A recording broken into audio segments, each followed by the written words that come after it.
Today, we are going to go someplace that I never thought I'd go, and that is how this world reached the point that it has. I have to say that this has been one of the most challenging videos that I have done because much of our history is a lie. There appears to be a misinformation campaign to blame the demise of our independence on President Dwight D. Eisenhower, which couldn't be further from the truth, so let's try to straighten out history here and expose the truth. As with most people who want to expose the truth, Eisenhower has been falsely blamed for what would turn out to be one of the worst agreements that the U.S. has ever entered into. Some might wonder, how has so much of our lives have become controlled? What kind of beings could create such suffering on others? Do those in control have any compassion or soul? I will leave that up to you to decide, but you should know that it didn't happen overnight. On September 17, 1947, James Forrestal became the first U.S. Secretary of Defense, and just days later, President Truman instructed Secretary Forrestal to set up the first Majestic 12 group. Around this same time, the U.S. Air Force, the National Security Act, and the CIA were created. It's also important to know that the 1949 CIA Act approved a black budget, secretive funding to the CIA and other defense agencies for covert operations. Unlike typical government budgets, these funds are concealed from public view, Congress, and even from other government agencies. The black budget allows intelligence agencies to conduct operations and develop technology without public scrutiny or oversight, all in the name of national security. In 2013, Edward Snowden leaked documents revealing that the U.S. intelligence black budget was around $52.6 billion for that year. Of this money, the CIA received the largest share. Snowden's revelations were a rare public glimpse into the scale of resources devoted to covert intelligence activities. In 1952, advanced Nazi crafts intimidated the United States leaders with a fly over the Capitol building. Then in 1953, in response to increasing UFO sighting, the CIA formed the Robertson Panel, whose job it was to contain and debunk claims of UFO sightings. Operation Paperclip in 1945 began an era that would compromise the safety of Americans and the sovereignty of the country. After World War II, with Operation Paperclip was authorized by President Harry S. Truman. OSS Director Allen Dulles, against President Truman's orders, ordered the Nazi dossiers to be cleansed of Nazi references, bringing many Nazis into our country in key positions. The program recruited German scientists, engineers, and technicians, including numerous former members of the Nazi Party, to work for the United States. Then the Roswell incident occurred in July 1947, and it turns out that Roswell was quite a bit more than we were told. The infamous crash was actually a Nebu gray craft that acted as a Trojan horse to entice our leaders with a technology exchange. Also, in 1947, the U.S. underground plant program began, where Nazi Germany's top underground military base expert began tunneling in New Mexico as part of Operation Paperclip. This was the start of a huge network of deep underground military bases, or DUMBs, across the U.S. Forrestal wanted to alert the public of the Nazi threat that was underway, but he fell to his death from a hospital window while allegedly being treated for depression. The official narrative was that he committed suicide, but the MJ-12 annual report said it all when it published that the untimely death of Secretary Forrestal was deemed necessary and regrettable. Deemed necessary by who? Regressive extraterrestrials have been on Earth for hundreds of thousands of years. There are said to be formal agreements that were entered into between humans and extraterrestrials that gave regressive ETs unprecedented access to unsuspecting and innocent human beings. We are going to discuss these treaties, including the one that was entered into by the MJ-12 behind President Eisenhower's back. For those of you who think that the President of the United States is in control, think again. A shadow government truly exists, and we are getting to the truth of it. My friend Dan Willis has put out lots of additional information on this and other subjects, and I will link webpage in the description of this video. Don't forget to share this information in the spirit of disclosure, and subscribe to my channel for ongoing disclosure and health-related information, if you'd like to leave a tip. There's a super thanks button when you click on the 3 dots below this video. They are always appreciated. Before we move on, I want to make sure that you understand one thing. Everything that you are seeing is indeed part of a well-designed plan. In January of 2023, the Galactic Federation of Worlds gave the Earth Alliance a disclosure plan for the people of Earth. As mentioned in another video, disclosure involves disclosure of extraterrestrials, military operations, and the satanic agenda, but the Galactic Federation is only involved with off-world disclosure, such as extraterrestrial and military operations. Satanic disclosure is being handled by the Earth Alliance. This plan is currently unfolding before our eyes and is said to be brilliant and the work of a genius, so please don't worry. You will begin to learn more and about these three kinds of disclosure, which are being lovingly and compassionately introduced to the world. Stay close to your spirit and be grateful for what is finally happening. It's long overdue. When we hear about treaties that the United States enters in, we generally assume that an agreement is being made with another country that will benefit us.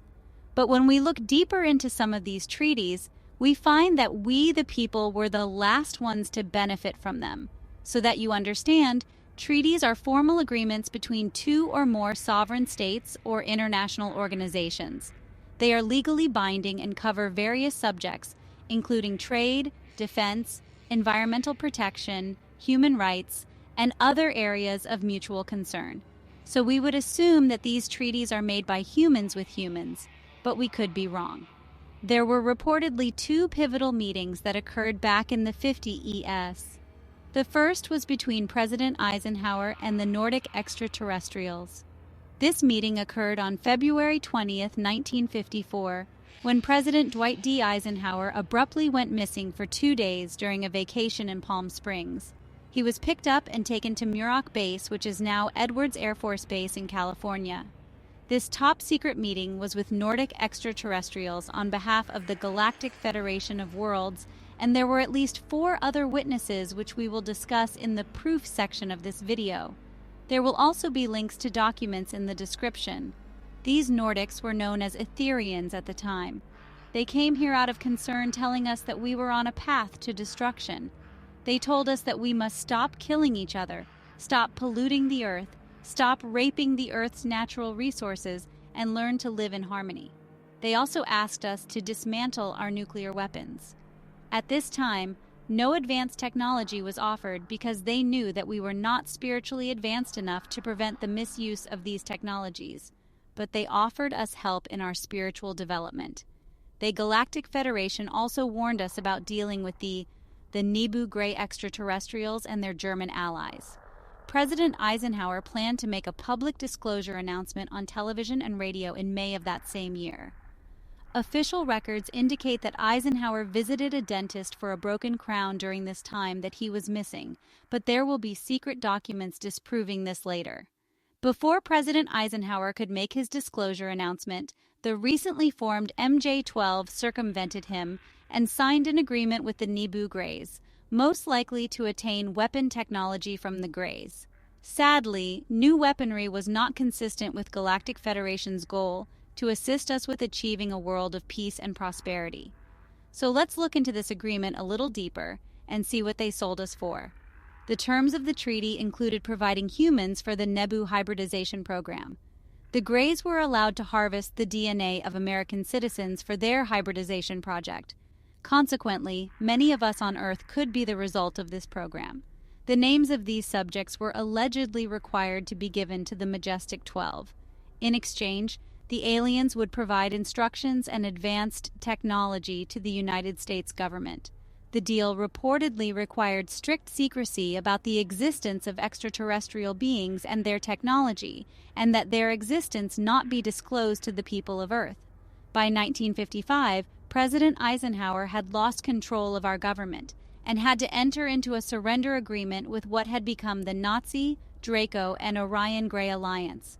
Ever since this time, our government leaders have been denied access to information about these secret operations and their activities.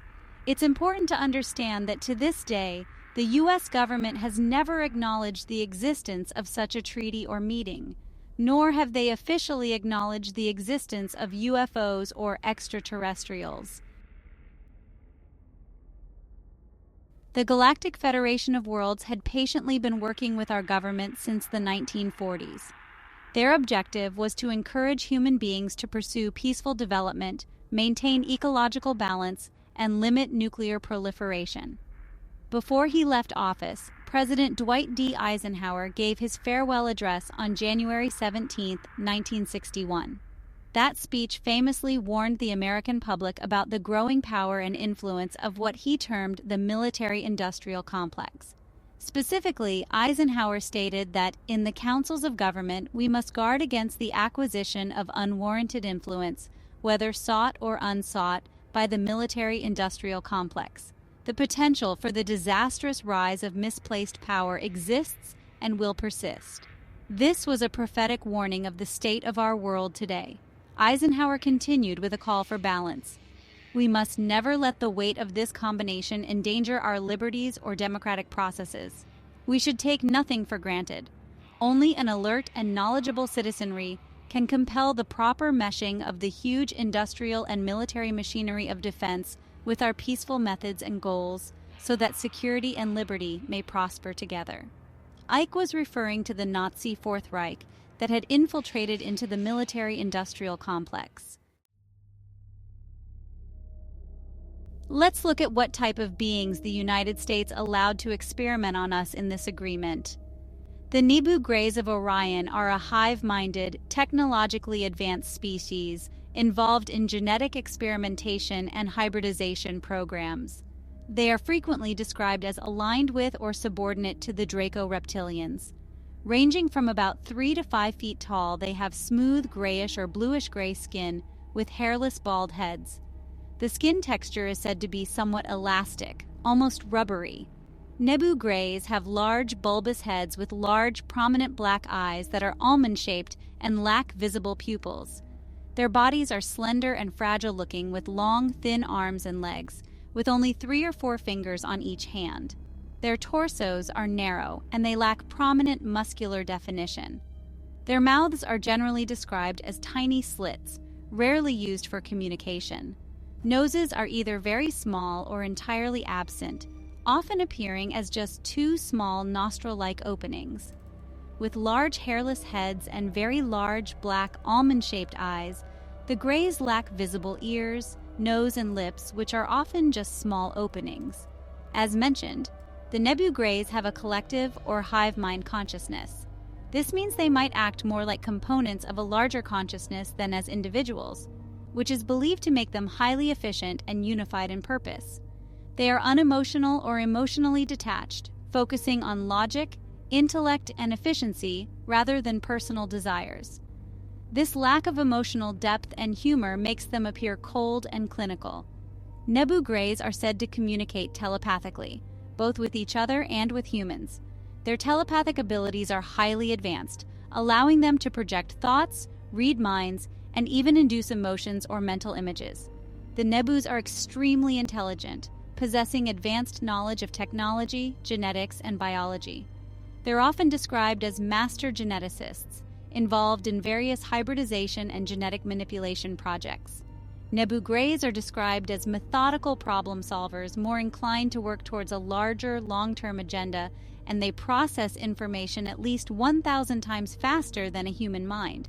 This makes them strategic thinkers, capable of extensive planning and meticulous execution. I have said on numerous occasions that these dark extraterrestrials have been removed from Earth since 2021, but I learned something new about how this was accomplished, and it's going to blow your mind. I want you to open your minds here. I did a video a while back about hive mind, but it never occurred to me that disabling the queen would disable the entire hive. Well, that's exactly how the Galactic Federation of Worlds was able to remove the threat of the Nebu Orions from our world. This move was critical for the shift that has been happening to our world. Since at least the 1950s, the elite and their secret organizations have attempted to silence researchers and scientists from disclosing the transformative ability of human consciousness. They have used the media to project thoughts consistent with their agenda onto your consciousness.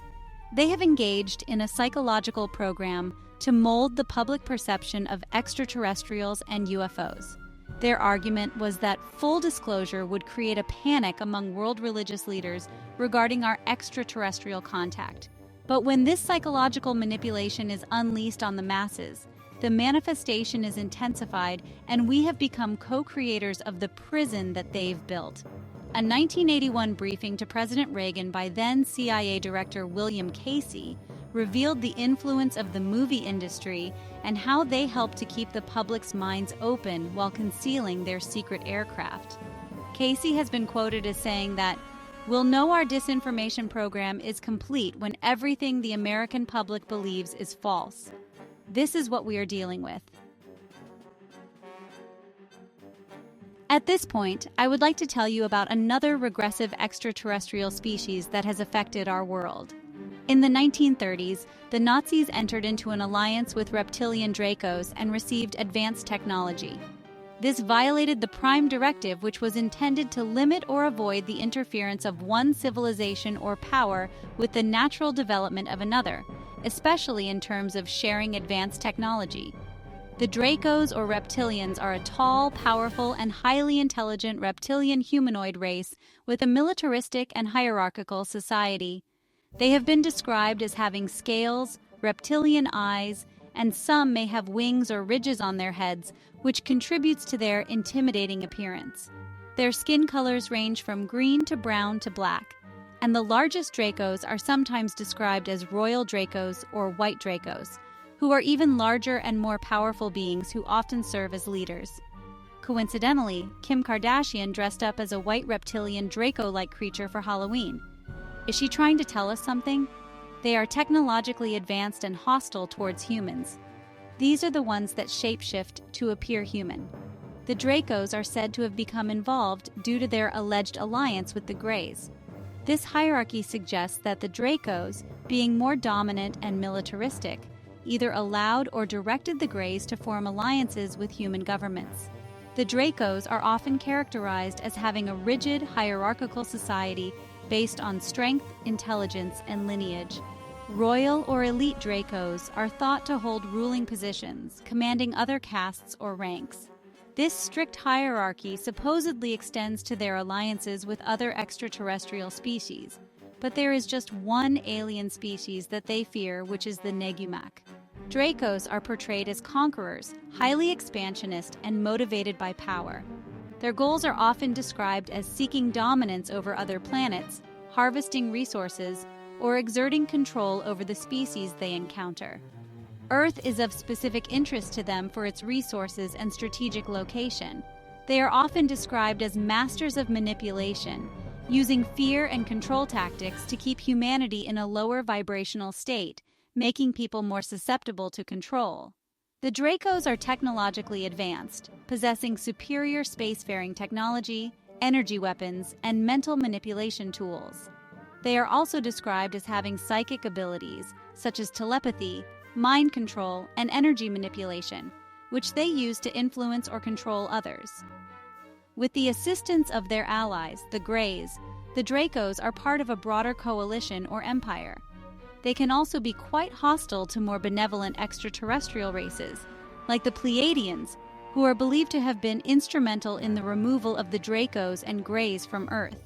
The Dracos were driven from our solar system in 2021 to 2022 and are very angry about that. Thankfully, the Galactic Federation of Worlds enlisted the support of the Negumac to stand guard over Earth from above. There are some hybrid reptilians that remain, but they continue to dwindle in this war for our freedom.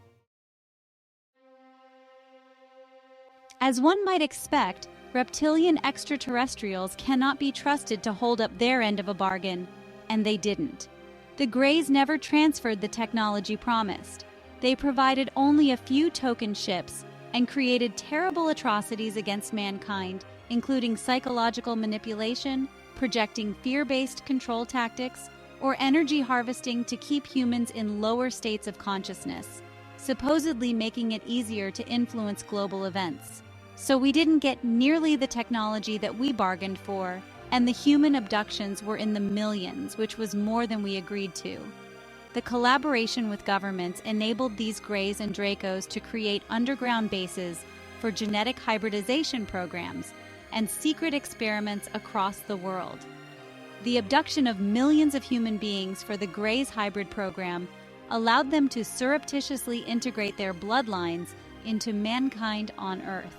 The atrocities that you will soon learn about were directed by the Greys and Draco reptilians, but again, they have been neutralized by the brave warriors of Galactic Federation of Worlds and the Earth Alliance.